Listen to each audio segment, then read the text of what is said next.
ጦሩ ነቅሎ እየሸሸ ነው። የጦሩ መሸሽ ለአብይ ከባድ አጣብቂኝ፣ ለኢሳያስ ደግሞ የልብ የሰጠ ሆኗል። ብልጽግና ቀኝ እጁን የተነጠቀ መስሏል። ቀጠናዊው ትርምስ ለብልጽግና ከበረከቱ ይልቅ ዕዳው አመዝኗል። የአብይ ቀኝ እጅ ዩናይትድ አረብ ኤሚሬትስ ጦሯን ከቀጠናው እያስወጣች መሆኑ ለብልጽግና የመርዶ ያህል ነው እየተባለ ነው። ወዲህ ደግሞ አፍሪካን ሪፖርት ድረገጽ አብይ በአረብ ኤሚሬትስና ቻይና ፍላጎት መሃል አጣብቂኝ ውስጥ ገብተዋል ሲል ዘግቧል። እዚህ ሳምንት የተከሰቱት ቀጠናዊ ለውጦች ለ4 ኪሎ ብዙ የሚያስብሉ ናቸው።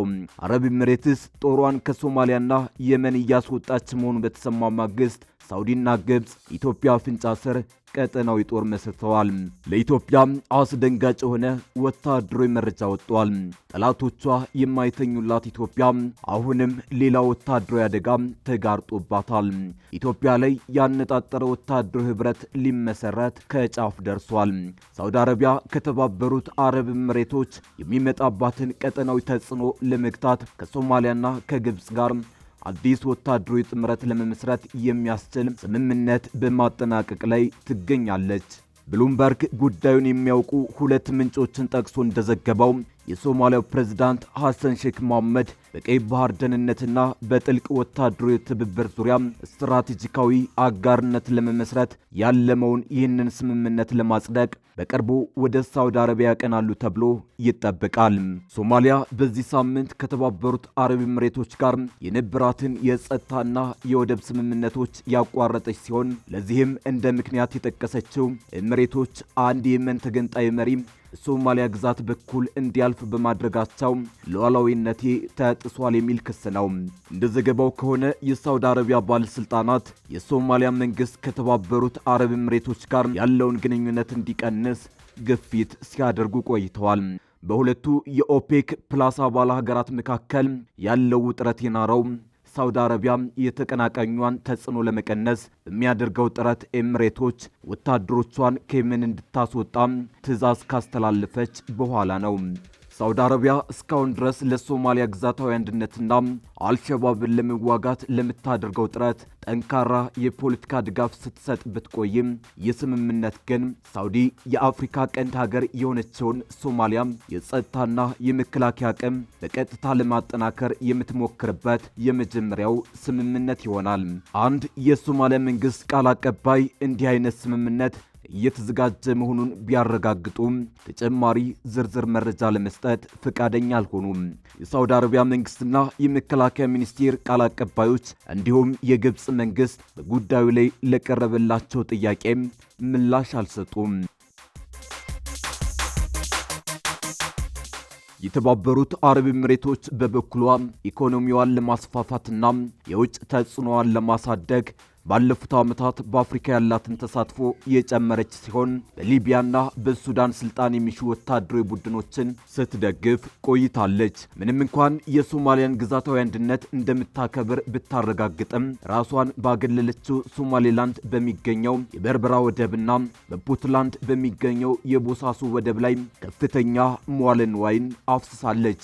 ባለፉት ሳምንት በሳውዲ አረቢያና በተባበሩት አረብ ኤሚሬትስ መካከል የተፈጠረው ፍጥጫ ከወትሮው የተለየና እጅግ አደገኛ ደረጃ ላይ የደረሰ ነበር። በሳውዲ አረቢያና በተባበሩት አረብ ኤሚሬትስ መካከል በየመን ጉዳይ ላይ ያለው ፍጥጫ መነሻው የጥቅም ግጭት ነው። ምንም እንኳን ሁለቱም መጀመሪያ ላይ ሁቲዎችን ለመዋጋት በአንድ ላይ ቢዘምቱም አሁን ግን የመንን እንዴት እንከፋፍላት በሚለው ላይ መስማማት አልቻሉም። ብዙ ሰዎች የመን ሁሌም አንድ ሀገር የነበረች ይመስላቸዋል። ነገር ግን ደቡብ የመን ለብዙ ዓመታት ራሷን የቻለች ነጻ ሀገር ነበረች። የመን አረብ ሪፐብሊክ ሰሜን የመን ዋና ከተማ ሰና ነበረች። የየመን ህዝባዊ ዲሞክራሲያዊ ሪፐብሊክ ደቡብ የመን ዋና ከተማ ኤደን ነበረች። ደቡብ የመን በወቅቱ በአረብ ዓለም ብቸኛዋ የማርክሲስት ሌኒኒስት ሶሻሊስት ሀገር ነበረችና ከሶቪየት ህብረት ጋር የጠበቀ ግንኙነት ነበራት። በ1990 ዓ.ም ሁለቱ ሀገራት በስምምነት ተዋሃዱ።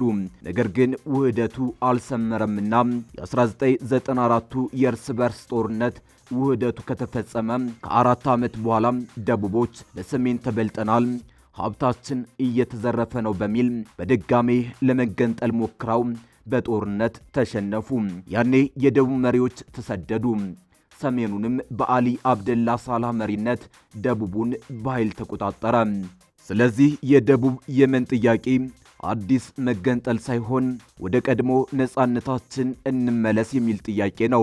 ኤምሬትስ ይህንን የታሪክ አጋጣሚ በመጠቀም የደቡብ የመንን መገንጠል ስትደግፍ ለደቡብ የመናውያን የምትነግራቸው ትረካ ይህንን ነው። እናንተ ቀድሞውኑም ሀገር ነበራችሁ፣ በሰሜን ተወራችሁ ነው እንጂ የሚል ነው። ለዚህ ነው አሁን በኤደንና በሌሎች የደቡብ ከተሞች የድሮዋ የደቡብ የመን ባንዲራ በብዛት የሚውለበለበው።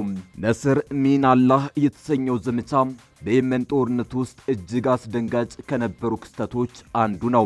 በ2019 በሳውዲ ድንበር አቅራቢያ በናጅራት አካባቢ የተፈጸመ ጥቃት ሲሆን በወቅቱ በሺዎች የሚቆጠሩ የሳውዲ ወታደሮችና በሳውዲ የሚደገፉ የታጠቁ ኃይሎች ተማርከው ታይተዋል። በመቶዎች የሚቆጠሩ ወታደሮች ተሽከርካሪዎችና ታንኮች በሁቲዎች እጅ ወድቀዋል።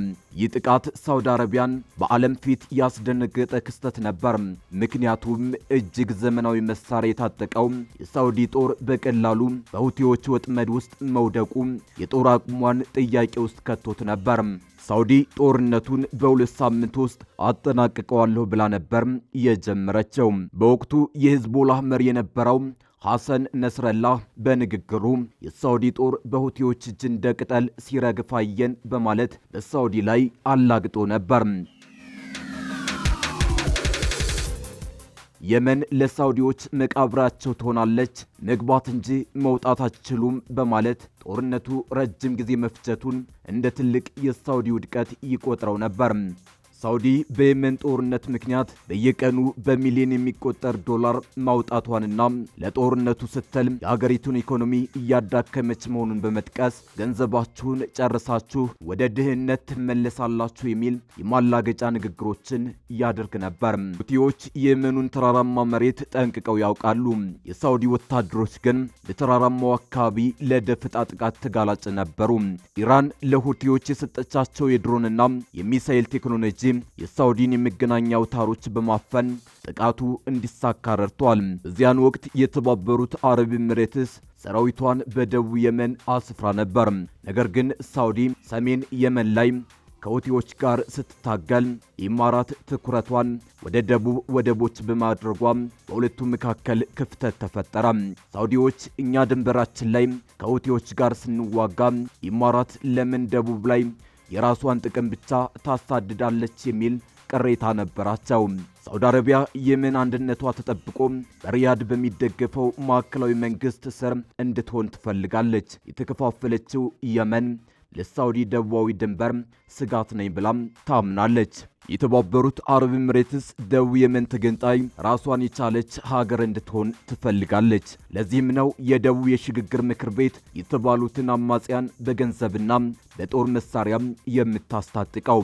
ኢማራት በኤደን ባህረ ሰላጤና በቀይ ባህር መውጫ ላይ ያሉትን ስትራቴጂካዊ ወደቦች እንደ ኤደንና ሙካላ መቆጣጠር ትፈልጋለች። በተጨማሪም በየመን የባህር ዳርቻ ላይ የምትገኘውን የሶኮትራ ደሴትን በተግባር ተቆጣጥራ የወታደራዊ ሰፈር መስርታብታለች። ሳውዲ ይህንን የኢማራት መስፋፋት እንደ የበላይነት ጥሰት ነው የምታየው።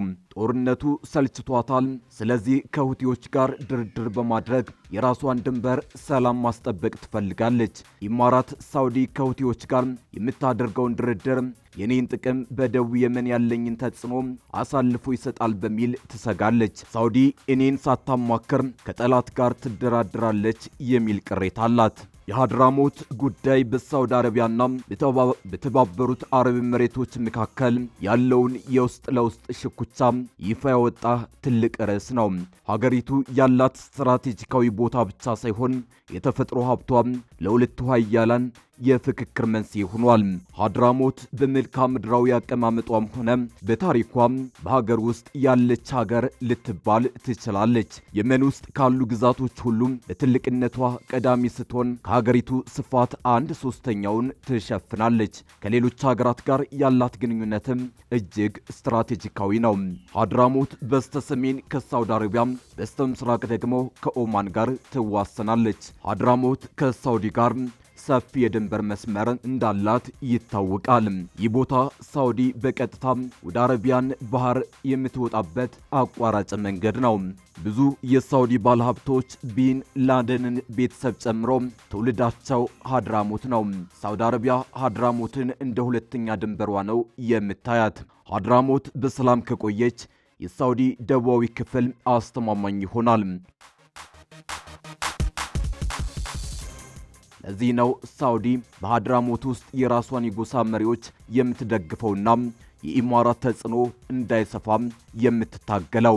ሀድራሞት ማለት የመንን ከዓለም ጋር የምታገናኝ በር ናት። በሀገር ላይ ሀገር የሆነችው ሀድራሞት ያለሷ የመን የኢኮኖሚም ሆነ የፖለቲካ ትርጉም ስለማይኖራት ነው።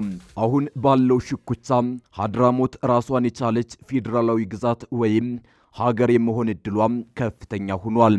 ሀድራሞት የመን ካላት የነዳጅ ሀብት ውስጥ ትልቁ ድርሻ የሚገኝባት ግዛት ናት። እንዲሁም ሀድራሞት በወርቅ ሀብቷም ትታወቃለች። በግዛቱ ውስጥ በተለይም በሸለቋማ ቦታዎች ላይ ከፍተኛ የወርቅ ክምችት እንዳለ የጂኦሎጂ ጥናቶች ያሳያሉ።